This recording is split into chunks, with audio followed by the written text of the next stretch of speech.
Salut, c'est Sébastien de la chaîne Technologie et aujourd'hui je viens de présenter un produit qui sort un petit peu des produits que je présente d'habitude. C'est un produit qu'on pourrait classer un petit peu dans l'électroménager et que j'ai acheté sur Amazon pour une valeur de 100 €. C'est un extracteur de jus.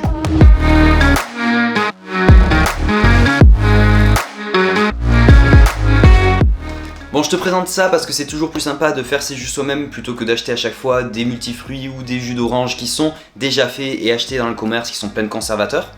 Donc on va ouvrir le carton ensemble et voir du coup cet extracteur de jus sorti de son emballage. Donc le premier truc qu'on va trouver dedans, c'est la notice qui a pris un petit coup de couteau quand je l'ai ouvert. Donc tu as une petite fiche aussi de garantie 24 mois. C'est plutôt sympa d'avoir une garantie 24 mois sur des produits comme ça. Et ensuite tu as un petit starter guide pour t'expliquer comment ça marche rapidement. Maintenant on va passer à l'extracteur. Il fait son poids le type. Sur la boîte ils disent qu'il pèse 3,6 kg, donc c'est un truc assez lourd quand même. J'ai tout qui se casse la gueule. Oh, il y a un million de choses là-dedans. Il arrive complètement démonté, donc je vais te présenter les pièces. Dans un premier temps, tu as le moteur de l'extracteur, donc c'est toute la partie basse de l'extracteur de jus. Ce qui est sympa, c'est qu'en dessous, tu as des petites ventouses, donc dès que tu le poses sur une zone un petit peu plate, ça va faire ventouse.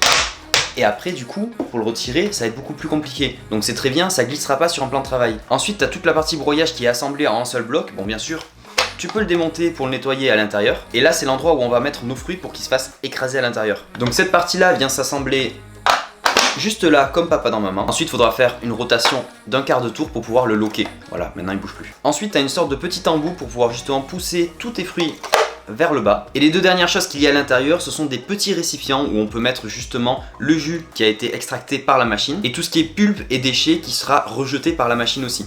Du coup, cet extracteur, tu vas pouvoir le brancher sur une prise classique de 130 volts et il va consommer en moyenne 150 watts. C'est pas énorme, mais il faut quand même le prendre en compte, ça consomme un petit peu. Il est marqué qu'il fait 60 décibels au niveau bruit. Pour te donner un comparatif, c'est un petit peu le bruit fait un lave-vaisselle. Maintenant que le déballage est fait, on va aller le tester dans ma cuisine. Mais juste avant, il faut que tu saches que 80% des personnes qui regardent mes vidéos sont pas abonnées à ma chaîne. Donc toi, par exemple, si ça se trouve, t'es pas abonné à mes vidéos et tu regardes ma chaîne YouTube, donc pour éviter de rechercher à chaque fois Technologie sur YouTube, tu peux t'abonner directement. Du coup, je te laisse 2 petites minutes si t'as envie de t'abonner.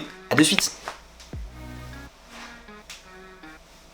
Maintenant que tu as eu le temps de t'abonner, on se retrouve dans ma cuisine. Et comme ce que je te disais tout à l'heure, cette partie-là est démontable. Donc évidemment, elle est démontable du socle, mais à l'intérieur, on va pouvoir nettoyer cette partie. Donc les deux objets qu'il y avait ici à l'intérieur, c'était ça. C'est pour pouvoir écraser nos fruits.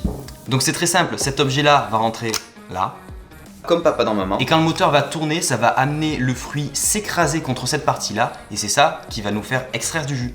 Pour le monter, c'est très simple. Comme tu vois, tu as les petites ventouses en dessous qui adhèrent bien au plan de travail. Il faut d'abord insérer cette partie-là totalement vide dans la machine et du coup tourner une molette sur un quart de tour pour voir que le bloc entier soit bien uni.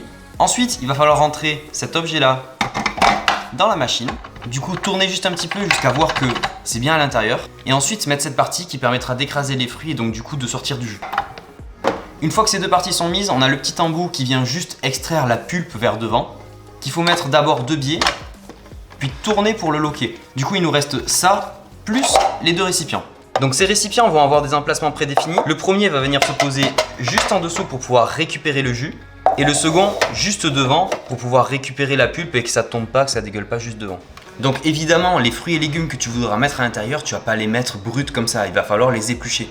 Du coup, on va commencer par des oranges, j'en ai épluché 2. J'ai fait exprès de les éplucher de manière un petit peu barbare et de laisser pas mal de peau blanche dessus pour voir justement comment se débrouille l'appareil. Si jamais il n'arrive pas à dissocier la peau qui reste du jus, c'est que c'est pas très bon. Donc je viens de brancher l'appareil, on va déjà le tester à vide pour voir ce qu'il fait. Donc les deux seuls boutons qu'il y a sur cette machine, elles sont ici devant. Il y a le mode 0 qui est mis de base pour quand justement on branche l'appareil, ça reste éteint. Il y a un mode on qui permettra du coup de broyer nos fruits. Et il y a un mode R qui permettra de faire marche arrière, donc c'est-à-dire tourner dans l'autre sens. Et qui nous aidera quand la machine aura un petit peu de mal et que ça sera bouché, à faire un petit marche arrière pour avancer ensuite. Du coup, on appuie sur on pour voir ce que ça fait.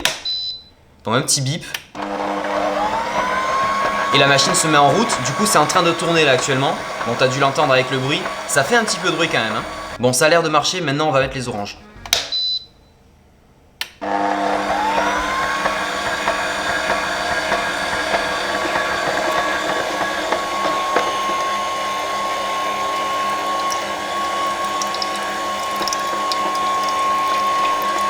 Pour l'instant, ça a l'air pas mal. Le jus tombe bien ici et devant, il y a toute la pulpe qui tombe. Bon, comme tu vois, tu as l'orange qui reste bloqué. C'est pour ça qu'on a ce petit truc pour pouvoir pousser les aliments.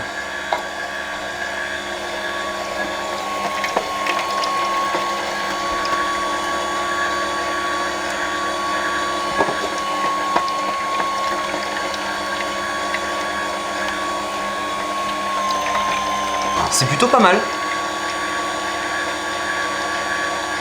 On a bien toute la pulpe qui tombe devant et le jus qui tombe juste derrière. Je vais maintenant arrêter la machine pour voir si le jus est bien sans pulpe. Donc c'est plutôt cool. Bon, évidemment, ça tombe à côté. Donc c'est plutôt cool, on a bien le récipient avec toute la pulpe côté droit juste ici. Du coup, on a tout le jus d'orange qui se retrouve là-dedans. Et ce que je vous ai pas montré tout à l'heure, c'est que ce compartiment est un peu spécial. Il y a, comme vous voyez ici, un petit filtre qui empêchera toute la pulpe qui est quand même allée dans le jus d'orange de ne pas partir quand on versera dans un verre. Donc en prenant un verre et du coup en versant avec le petit filtre qui est juste là, ça va retenir les derniers gros morceaux qui restent dans le petit bac.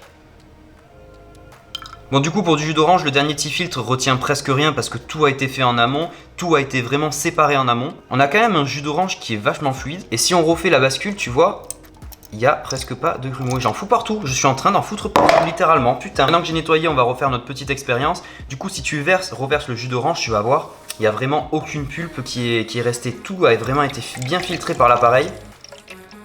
Tu vois, il est vraiment liquide, fluide, il n'y a vraiment pas de pulpe à l'intérieur. Franchement, pour le jus d'orange, c'est validé. Du coup, maintenant, on va démonter l'appareil pour justement le nettoyer. Il faut faire les mêmes étapes que quand on l'a monté, mais en sens inverse. Donc, on déloque cette partie-là, on la pose de côté. Et là, tu vois que le filtre, il a quand même fait bien son job. Il y a pas mal de pulpe encore ici à l'intérieur. Du coup, l'objet qui sert à pousser jusqu'au filtre, bon, lui, il est à peu près clean. Ça va être très facile à nettoyer. Du coup, nettoyage fait. Cette partie-là et cette partie-là sont vraiment très simples à nettoyer. Il n'y a rien de très compliqué.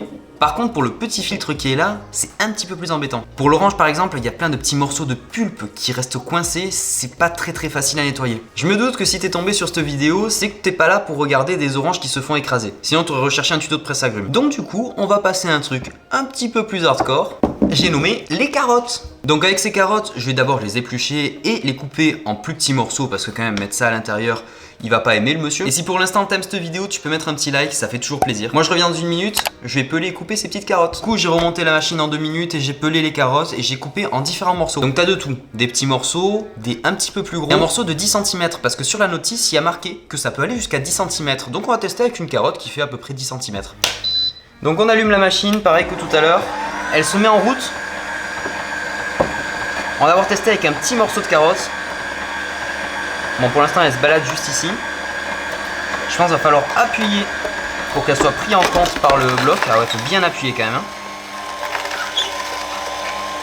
Il y a un petit peu de jus qui commence à couler et les petits morceaux qui commencent à retomber. On va mettre un petit peu plus de morceaux de carotte. Et on va appuyer aussi parce que sinon ça marche pas. Sans appuyer, ça marche pas très bien. C'est pas mal. Le jus tombe bien, comme tu peux voir. On va continuer avec d'autres petits morceaux.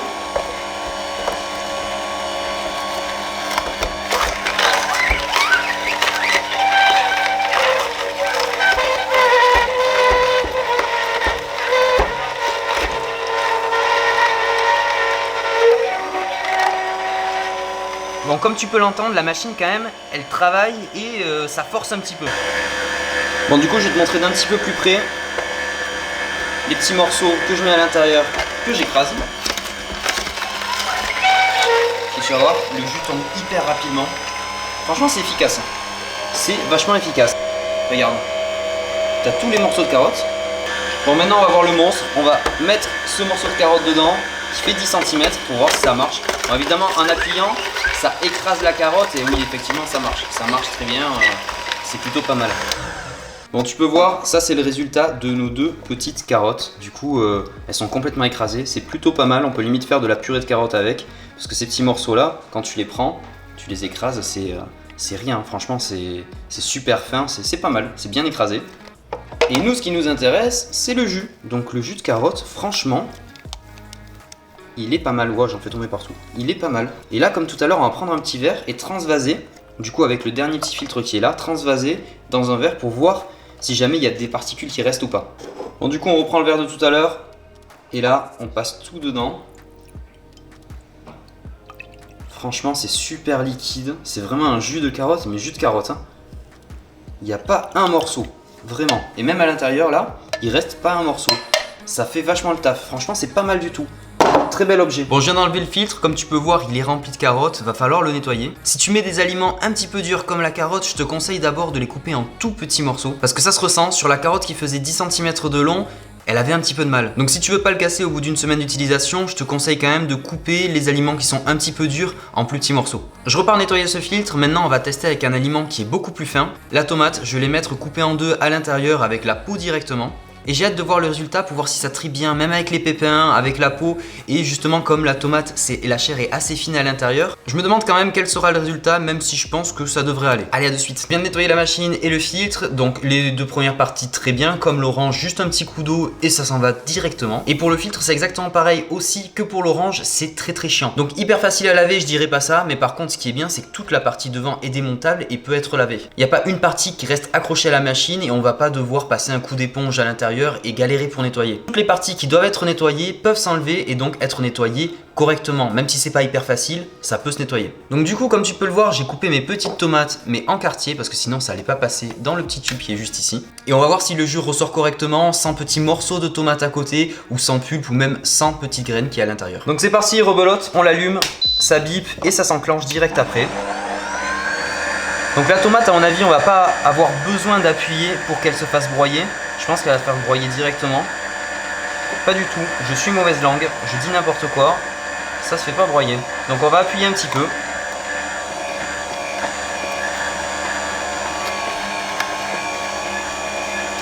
J'ai quand même l'impression que la machine galère un peu à sortir le jus.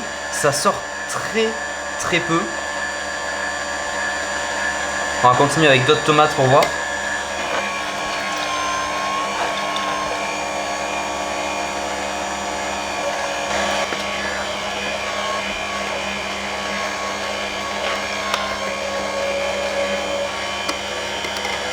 Du coup la tomate ça marche pas très bien, t'as vu, il y a tout qui se mélange. Donc évidemment le plus gros va tomber là et le plus liquide va rester ici, mais ça se mélange quand même. Du coup comme t'as pu le voir, ça tombe un petit peu mélangé dans les deux récipients. C'est pas totalement du jus et liquide et ce qui tombe dans le récipient justement qui est censé accueillir le jus. Devant on retrouve la chair, la peau et les pépins. Mais c'est quand même encore un petit peu visqueux et liquide, le jus ne reste pas en avant, il tombe aussi devant, c'est un petit peu mélangé. Comme tu peux voir le résultat du jus, tu vois là je suis presque à la verticale. Et ouh, j'ai failli tout faire tomber. Et c'est pas liquide, c'est une pâte visqueuse. Et il n'y a rien qui tombe sur le petit filtre qu'il y a en plus là. Il n'y a rien, il n'y a pas un pet de jus qui tombe. Donc pour la tomate c'est un petit peu loupé, c'est pas liquide du tout. C'est très gélatineux. Du coup de l'autre côté tu peux retrouver ce qu'on disait, la chair, la peau, les pépins. T'as tout dedans. Et comme tu vois, c'est encore un petit peu visqueux. Donc en fait, ça sépare pas bien le jus de la chair. Donc cette machine elle est pas mal. Là ce qui est à l'intérieur c'est le jus de carotte de tout à l'heure. Franchement, je pensais pas avec 2 carottes et demie retrouver tout ce jus. Si t'es resté jusqu'ici, je te remercie beaucoup et t'as droit à un petit secret pour la peine. C'est ma petite recette pour faire des jus de fruits ACE, donc carotte, orange, citron. C'est pas compliqué, pour une dose d'orange, tu mets 2 fois plus de carottes et 2 fois moins de citron. Ça veut dire que si t'as une orange, tu mets 2 fois plus de carottes et tu mets 2 fois moins de citron, donc 2 carottes et un demi-citron. Et la même chose si t'as 2 oranges, tu mets 4 carottes et un citron entier. Pour résumer, je pensais pas qu'un extracteur de jus comme ça à une centaine d'euros sur Amazon allait être aussi efficace. Point positif, c'est que tu as 2 ans de garantie sur ce produit. Toutes les parties qui doivent être nettoyables peuvent se démonter, donc ça, franchement, point positif aussi. Il y a des machines qui ont des parties qui doivent être nettoyées, mais qui sont pas démontables de la base et du moteur. Donc c'est pas pratique du tout pour nettoyer à l'intérieur en portant le moteur sans trop mettre de l'eau dessus. C'est très compliqué. Donc je le redis, mes points positifs là-dessus, tout ce qui doit être nettoyé est démontable. Je dirais pas que ce produit est un bon rapport qualité-prix, 100 euros c'est quand même un petit budget. Surtout si c'est pour juste faire des jus chez toi, 100 euros faut quand même pouvoir les mettre. S'il avait été autour de 60-70 euros, je t'aurais dit, vas-y fonce, c'est une super affaire. Là c'est un produit qui fonctionne très bien, mais à ce prix là, faut vraiment que t'en aies une utilité. Parce que s'il reste au fond du placard dans la cuisine, ça sert à rien de mettre 100 euros dedans. Le seul point négatif que je peux trouver à ce produit, c'est qu'il n'y ait pas un deuxième filtre comme ça à l'intérieur. Ce filtre est très bien, il est un petit peu chiant à nettoyer, mais il est très bien. C'est juste que sa durée de vie ne va pas être illimitée. Et à mon avis, pour trouver des pièces de rechange de ce filtre-là spécifiquement, tu vas pouvoir chercher longtemps. Si jamais tu trouves ce produit intéressant et que tu veux l'acheter, n'hésite pas à regarder dans la description, tu as un lien qui va t'amener directement sur ce produit-là. Écris-moi dans les commentaires tes recettes de jus de fruits, parce que moi personnellement, je connais que l'ACE que je t'ai donné tout à l'heure. Ou sinon, tu peux me partager tes recettes sur mon Twitter qui s'affiche juste ici. N'hésite pas à t'abonner, activer la cloche et mettre un petit like sous cette vidéo si elle t'a plu. Sur ce, nous on se retrouve la semaine prochaine pour une nouvelle vidéo. Porte-toi bien, ciao bidou bidou.